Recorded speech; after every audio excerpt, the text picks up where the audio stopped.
শিলচর জীবনজ্যোতি হাসপাতালে ডাক্তারের ভুল চিকিৎসা ও গাফিলতিতে মৃত্যুর সাথে পাঞ্জা লড়ছেন সোনাই পৌরসভার ওয়ার্ড কমিশনার। শিলচর জীবনজ্যোতি হাসপাতালে ডাক্তারের ভুল চিকিৎসা ও গাফিলতিতে মৃত্যুর সাথে পাঞ্জা লড়ছেন সোনাই পৌরসভার ওয়ার্ড কমিশনার নেবুল ইসলাম লস্কর।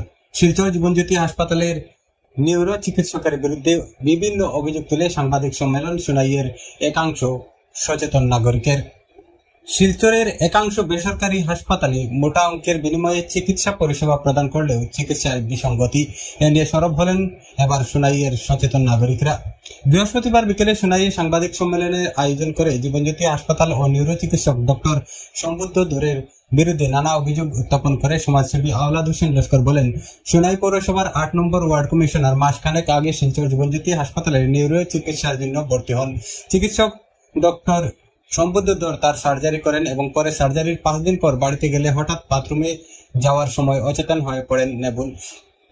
আবার নিয়ে যাওয়া হয় হাসপাতালে, সেখানে গেলে ডাক্তার আবারও সার্জারি করবেন বলে জানান। একই জায়গায় আবার সার্জারি করার পর নেবুলের স্বাস্থ্যের অবনতি ঘটে। সপ্তাহ অতিক্রম হলেও সার্জারির জায়গায় জখমের উন্নতি হয়নি, বরং সেই জায়গা থেকে ফ্লুইড নির্গত হতে থাকে।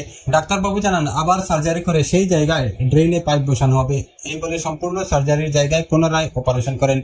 এরপর তার স্বাস্থ্যের ব্যাপক অবনতি ঘটে। ডাক্তারবাবু হাই অ্যান্টিবায়োটিক দিয়ে যদি স্বাস্থ্যের উন্নতি না হয় তাহলে আল্লাহর নাম জপের পরামর্শ দেন। এদিকে পরিবার পরিজনরা ডাক্তারের উপর আস্থা হারিয়ে ফেলেন। সঙ্গে সঙ্গে তারা সিদ্ধান্ত নেন গুয়াহাটি অ্যাপোলো এক্সেল কেয়ার হাসপাতালে নিয়ে যাওয়ার। গত 24 জুন রাতে তাকে নিয়ে গুয়াহাটির উদ্দেশ্যে রওনা দেওয়া হয়। সেখানে তার চিকিৎসা চলে। বর্তমানে তার স্বাস্থ্যের উন্নতি হয়েছে বলে দাবি করেন তিনি। এখানে ডাক্তারবাবুর গাফিলতিকে দায়ী করে তিনি আরো জানান, ডাক্তারের বিরুদ্ধে খুব শীঘ্রই মামলা রুজু করা হবে। জীবনজ্যোতি হাসপাতালে প্রায় 5 লক্ষাধিক টাকা ব্যয় করেও কোনো লাভ হয়নি, বরং ডাক্তারের অবহেলার দরুন আজ নেবুল মৃত্যুর সাথে পাঞ্জা লড়ছেন, এমন অভিযোগ আনসার হোসেন লস্করের। তিনি বলেন, হাসপাতাল কর্তৃপক্ষ মোটা অঙ্কের টাকা নিয়েও রোগীদের সেবা প্রদান করার পরিবর্তে অবহেলা করে থাকে। যোগ্য কর্মীদের হাসপাতালে নিয়োগ করা হয়নি বলেও তিনি অভিযোগ তুলেছেন। শিলচরের বিভিন্ন বেসরকারি হাসপাতালগুলিতে অযোগ্য নার্স ও কর্মী রয়েছেন, তাদের বিরুদ্ধে তদন্তক্রমে বিহিত ব্যবস্থা গ্রহণ করার জন্য আসামের মুখ্যমন্ত্রীর দৃষ্টি আকর্ষণ করেন তিনি। সাংবাদিক বৈঠকে এছাড়া বক্তব্য রাখেন আফসর হোসেন চৌধুরী। তিনি ডাক্তারের ভুল চিকিৎসার জন্য সরকারের কাছে বিহিত ব্যবস্থা গ্রহণ করার জোরালো আবেদন জানান। এদিন সাংবাদিক সম্মেলনে অন্যদের মধ্যে উপস্থিত থেকে বক্তব্য রাখেন রশিদ আহমেদ লস্কর, আবু সদ্দিক লস্কর, রাজা লস্কর প্রমুখ। এক মাস এই হসপিটালে রাখিয়া আমরা পেশেন্টরে নেবুল ইসলামরে মৃত্যুর কুলে দিয়া ফেলিয়া দেওয়া হয়ে গেছে, যেটার দায়ী আমরা ডক্টর সম্বুদ্ধর আর এজাম হসপিটালের যারা স্টাফ আছেন তারা মেনলি দেখেন হসপিটালের যে ব্যাকটেরিয়াটা তারা অ্যাটাক করছে, এটা আমরা জানতে পারছি এটা বিশেষ করে অতীতে কি যদি হাইজেনিক ওটি থাকে তাইলে এটা হয় না, আনহাইজেনিক ওটি থাকার কারণে এটা হয়েছে। এবং আজকে অপেক্ষা করতে করিয়া তার যে এই করুণ অবস্থা, এটা লাগে আমরা তদন্ত লাগিয়ে আমরা টিচিং পদ্ধতি মাননীয় মুখ্যমন্ত্রীর দিব। আর এখন বর্তমানে তার অবস্থা স্টেবল আছে গুয়াহাটিতে, গুয়াহাটি অ্যাপোলো এক্সেল কেয়ার। মূল অভিযোগ এক মাসের ভিতরে 3টা অপারেশন, আর রোগীর অবস্থা এই অপারেশন বারবার অপারেশন করার কারণে বডি থেকে সম্পূর্ণ ফ্লুইড বাইরে যাবে করাইয়া।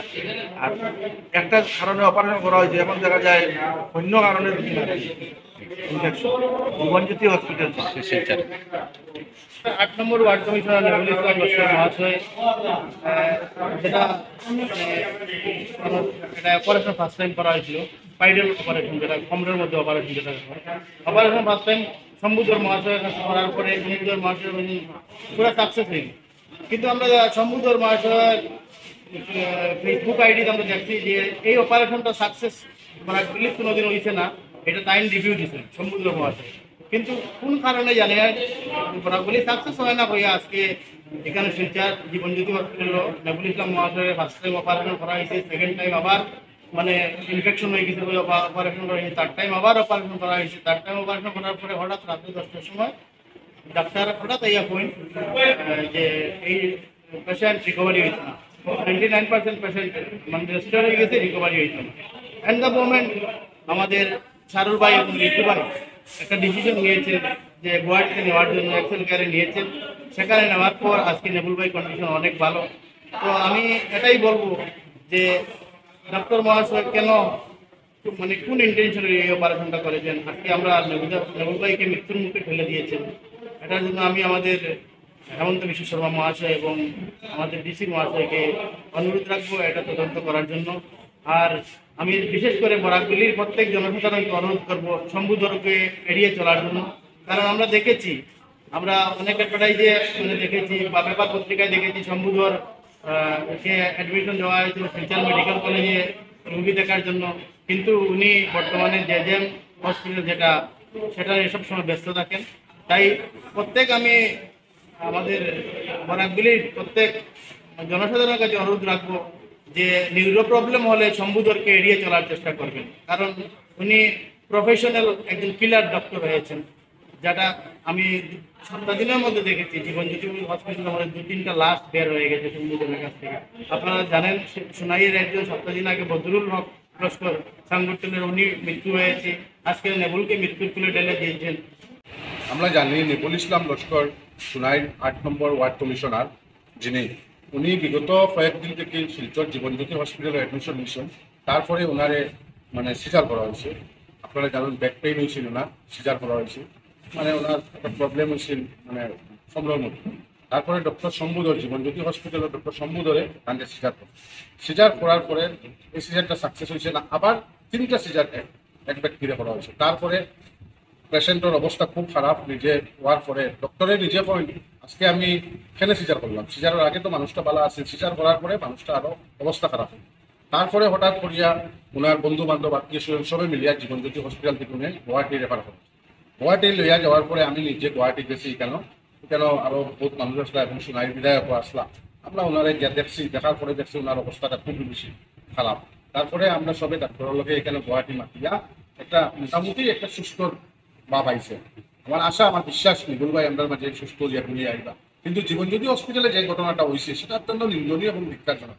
শুধু নিবুল ইসলাম লস্করের লোক এইরকম ঘটনা, এবার প্রায় পেশেন্টের লোক এইরকম ঘটনা। আমার কথা হইল আজকে আমরা শিলচর শহর এবং বরাক উপত্যকার একটাই মেডিকেল কলেজ শিলচর মেডিকেল। সেই শিলচর মেডিকেল কলেজের পাবলিকের অত্যদিনের একটা দাবি আছে যে নিউরো ডক্টর একজন দেওয়ার লাগে। তারপরে একজন ডক্টর দিয়েছেন ডক্টর শম্ভুধরকে যেহেতু শিলচর মেডিকেল কলেজের ডক্টর বানানি হয়েছে নিউরোর লাগে, আজকে শম্ভুধরে আবার কিভাবে প্রাইভেট হসপিটালও আইয়া টাইম বেশিরভাগ টাইম কেন কাটায়। কিন্তু আমরা দেখি শিলচর মেডিকেল কলেজ গেলে যে যারা ডক্টর আছে শিলচর মেডিকেল কলেজ বেশিরভাগ ডক্টররা শিলচর সরকারি ডক্টররা প্রাইভেট নার্সিং হোম আইয়া ডিউটি করে, বেশিরভাগ টাইম প্রাইভেট নার্সিং হোমে এবং শিলচর মেডিকেল কলেজও প্রাইভেট সরকারি ডাক্তার হলে ডিউটি করে না। আমরা জানা মতো শিলচর মেডিকেল কলেজে বরাকবেলির থেকে এবং বরাকের বাইরের মানুষ ত্রিপুরা আগরতলার থেকে মানুষ আইয়া কিন্তু এখানেও বহুত হ্যারাসমেন্ট হয়। আমরা জানি, আমরা সোশ্যাল মিডিয়ার মাধ্যমেও দেখছি বা আমরা নিজেও গিয়ে দেখছি বিভিন্ন জায়গার থেকে মানুষ আমরা ফোন করে যে শিলচর মেডিকেল কলেজ কোনো ট্রিটমেন্ট নাই, কোনো ভালো ডক্টর নাই, এরকম অবস্থা। কিন্তু ভালো ভালো ডাক্তার যেগুলো এগুলো আইয়া প্রাইভেট নার্সিং হোমও তারা ডিউটি করে, এখানে পয়সা লাগিয়ে আইয়া ডিউটি করে। এবং শিলচর যে জীবনজ্যোতি হসপিটাল, সেই জীবনজ্যোতি হসপিটাল তো অবস্থা হইয়া লাভ নাই। মানে আমরার মতো একজন মানুষ গিয়া এখানে ট্রিটমেন্ট করা নিয়ে আমাদের পক্ষে সম্ভব না, কারণ এখানে ভিজিট আপনারা জানেন যেভাবে কস্টলি এখানে হয়, সেটা সাধারণ ফ্যামিলির মানুষ গিয়ে এখানে ট্রিটমেন্ট করা সম্ভব না। কিন্তু ট্রিটমেন্টগুলো কমপ্লিটলি রং ট্রিটমেন্টের কারণে আজকে নিবুল ইসলাম লস্করের মানে স্বাস্থ্যটা আরো খারাপ হয়েছে। যেহেতু আমরা দেখছি যে অবস্থা, তাই নিজে বলছেন 99% রিকভারি হওয়া সম্ভব না। তারপরে গুয়াহাটি অ্যাপোলো এক্সেল কেয়ারও যাওয়ার পরে এখন পর্যন্ত নিবুল ইসলাম লস্কর মোটামুটি একটা 50% সুস্থতা অনুভব করা যায় এখন পর্যন্ত, আমরা কাছে এটাই লাগছে। কিন্তু আমরা এটা জীবনজ্যোতি হসপিটালের স্বত্বাধিকারী এবং জীবনজ্যোতি হসপিটালের ডক্টর শম্ভুধরকে আইনের আওতায় আনার লাগে আমি অনুরোধ রাখবো এবং আসামের মুখ্যমন্ত্রীর দৃষ্টি আকর্ষণ করি হইয়া শিলচর শহরের যেগুলো প্রাইভেট কিছু নার্সিংহোম আছে, সব নার্সিংহোম না, কিছু কিছু নার্সিংহোমের যেভাবে আইসিইউ ডক্টর লাগে, আইসিইউ অ্যানেস্থেশিয়ান লাগে, এরকম না দিয়া আজকে আপনারা দেখবেন সাধারণ মানুষ দিয়া আইসিইউ ফেলা নিয়ে দেখছেন আপনারা বিভিন্ন নার্সিংহোম এরকম আইসিইউর মাঝে আইসিইউর ইনচার্জ তাকে দেওয়া হয়, এরার কাছে কোনো সার্টিফিকেট নেই। এবং প্রায় নার্সিংহোম নার্স সিস্টার যারা রাখা হয়, এই সিস্টারগুলার প্রায় সিস্টারের সার্টিফিকেট নেই। এগুলো আমি আসামের মুখ্যমন্ত্রীর কাছে অনুরোধ করবো, সেগুলো একটা তদন্ত কমিটি করিয়া কিভাবে চলেন বরাকবেলি নার্সিংহোমগুলা এবং শিলচর মেডিকেল কলেজের প্রতি দৃষ্টি আকর্ষণ রাখার লাগে আমি আসামের মুখ্যমন্ত্রীর কাছে অনুরোধ করি।